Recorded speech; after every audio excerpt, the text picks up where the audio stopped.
Hello guys! Welcome back to my channel, Label Vlogs. Ito guys, ipapakita ko na naman po ulit sa inyo yung aming calamansi farm. Na-feature ko na rin to dito sa channel ko. Actually, nung pinakita ko sa inyo guys, maliliit pa tong calamansi. Ngayon, malalaki na siya guys. At ito po ang latest niya po ngayon. So, ang nagmamanage po ngayon sa aming calamansi farm, yung aking brother. So, super duper tiyaga siya dyan guys sa aming farm dyan po, dito po sa Burauen, Leyte. So guys, ito po, malaking malawak po itong farm na to. Bali, ito po ang iniwan sa amin ng mama at papa namin na kahit anong pong mangyari, wag namin pababayaan itong farm. Okay guys, dito po sa farm, hindi lang calamansi ang nakikita nyo. Actually, marami siya. May mga niyog or lubi. They call it sa amin lubi, sa Bisaya, sa Waray. Marami kayong makikita dyan na fruits like mga bagong tanim na langka, mayroon santol. So, mahirap pala mag-manage guys ng farm. So, sa effort namin magkakapatid, nagtutulong-tulong po kami. Siyempre, maintenance, ang hirap din guys. Like for example, the fertilizer. Like for example, yung tauhan na magpuputol ng mga damo or grass. So, siyempre, kailangan mo rin sila swelduhan. So, sa side naman to guys, gumawa ang brother ko ng tangkalan or cage ng mga chick-chick niya. Manok. So, may mga alaga na rin siyang manok dyan, guys. Nakikita mo yung tinatawag na 48 days. So, actually, guys, malalaki na. So, pinalakihan na niya yung kanyang bahay ng chick-chick.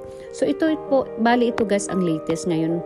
Itong bago lang itong inano niya, atabay niya, gumawa siya sa isang place na puro lang bahay ng mga manok. So makikita nyo guys, talagang malawak talaga guys yung lupa. So ang hirap talaga mag-maintain. So since na okay naman ang panahon, yun nga lang mainit guys. So syempre kailangan mo rin talaga siya diligan. So ito meron po ditong nag-grass cutter, si Manong. So syempre yan, hindi naman po yan libre. So yan po ay binibigyan din yan ng kanyang allowance. So guys, ito po yun guys. So ayan, bumili ang brother ko ng grass cutter para nga naman hindi mahirap putol ng mga damo. Kasi pag hindi mo talaga guys ma-maintain yan, biglang lumalaki ang mga damo at nagiging kagubatan na yung farm namin. So yung brother namin super duper tiyaga siya.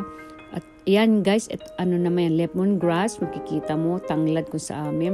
Ito pa rin ang calamansi. Yan, malalaki na siya talaga. Nung nakita ko nung ilang months ago, maliliit pa yon. So ito nga guys, yung kanyang mga chick-chick, lalaki na, ang dami na niyang manok. So hindi niya talaga niya pwedeng iwanan na kasi marami na po siyang alagang manok o mga nangingitlog na po yan guys. So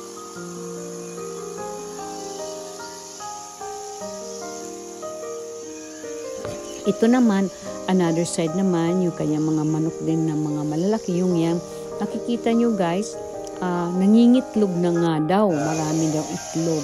So, tutusin pwede ka na mag-harvest. So, makikita mo na yung effort na pinaghirapan mo dyan sa farm na yan. So, marami pa po kaming plans sa farms na yan.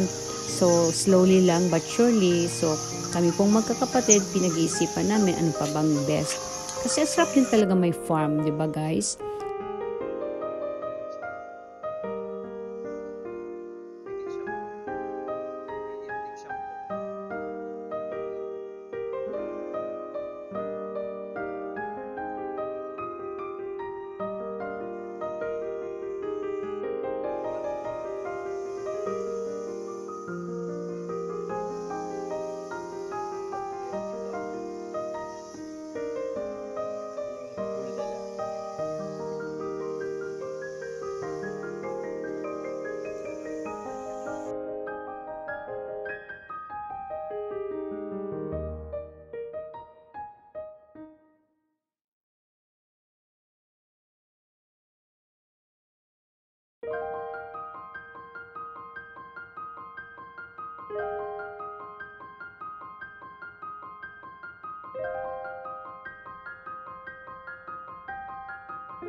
May nga area. Tingnan mga lubi. Tanggal itong dito. Ito. Ito yung kahoy. Dito. So, bali, anihat banda. Skina lapit. Tingnan lubi ko rin. Okay lang yan na. Tatlo lang ang kahoy. Lubi.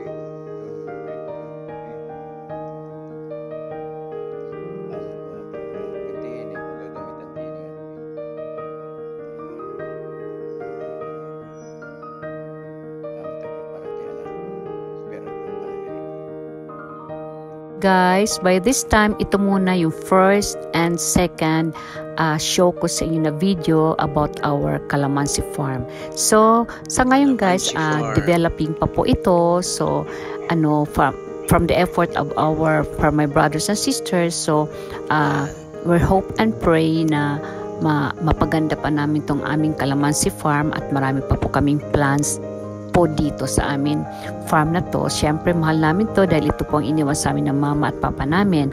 So guys, masarap talaga may farm. Kung mayroon kayong farm, magtanim kayo. Iba talaga ang nature. So, may peace of mind po kayo dito. So, thank you guys again for watching and hope you like it my video. And of course, don't forget to like, follow, and share. And continuation. Yes, thank you again for watching, and of course, sabi ko nga continuation po itong pag-feature ko ng calamansi farm namin kasi developing po ito ngayon. So okay guys, thank you for watching and follow more. Bye. God bless you all.